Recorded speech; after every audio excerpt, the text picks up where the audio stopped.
This brief tip is a sort of companion piece to Chapter 5 of the Embracing Imperfection section of the New Pitch and Articulation Mindset from the Essentials. We were talking about Let's Go Pitch Fishing, and this is Let's talk about a pitch preview.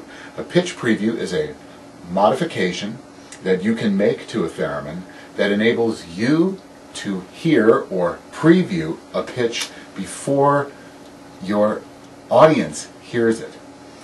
On this particular theremin, it's embedded inside the box, comes out to a little mini jack that attaches to an earbud. You put the earbud in your ear, and while you are unable to hear anything, I can still hear the theremin. You'll recall from Part 2 of Basic Pitch Matching in the Fundamentals, we tried to locate random pitches. Well, with a pitch preview, you can hear what you're playing before you lift up off the volume loop. So that every pitch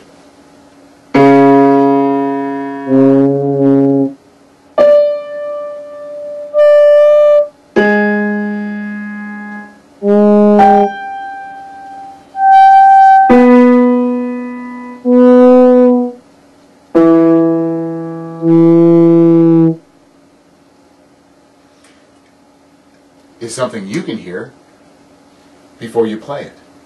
In other words, much greater chance of accuracy. Now, that being said, there are two things about a pitch preview that can take some getting used to. The first is that the volume level inside the earbud is constant.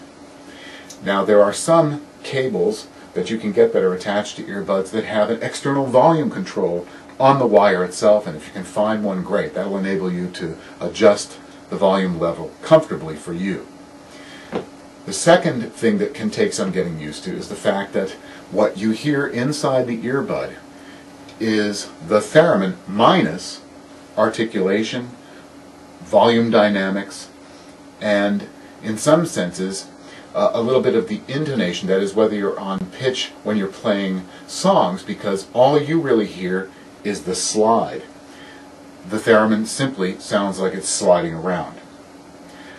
But it's really an invaluable tool.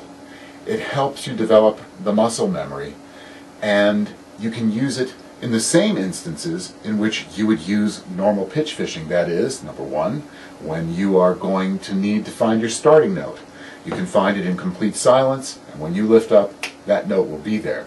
Secondly, when you have long intervals that the theremin sits out during a particular song, and you need to know that you're going to come back in on a certain note when the theremin resumes, again, you'll be able to do that. And as you become more adept at it, you'll be able to use the pitch preview in much smaller intervals, so that even during a small rest, literally of a beat, you can move your hand quickly to the pitch that you need to do and lift it up and know that you're on that pitch. It's really a great tool to use. However, I've been searching online, and the small kit that I used for this theremin seems to be no longer available. If you're well versed in electronics, you may be able to build a pitch preview modification for yourself. There is a theremin put out by Moog, the Etherwave Plus, that comes with a pitch preview built into the machine, and you can try this, and it does work. In some instances, if you can find a small analog transistor radio that has an AM dial on it, you can put the little radio down on your theremin and dial until you hear the sound of the theremin coming through the radio speaker, plug in a mini jack, and you have a rudimentary pitch preview for you. However, there's one caveat. Sometimes there's a split-second delay between what you're playing and what comes into the earbud, which can be a little bit weird if you're trying to play along with something. But it is workable. So, pitch previews, if you can find one, if you can get one, if you can build one, they're great to use. And if I discover a way of getting one online, I'll post another tip on this blog and tell you where you can get it.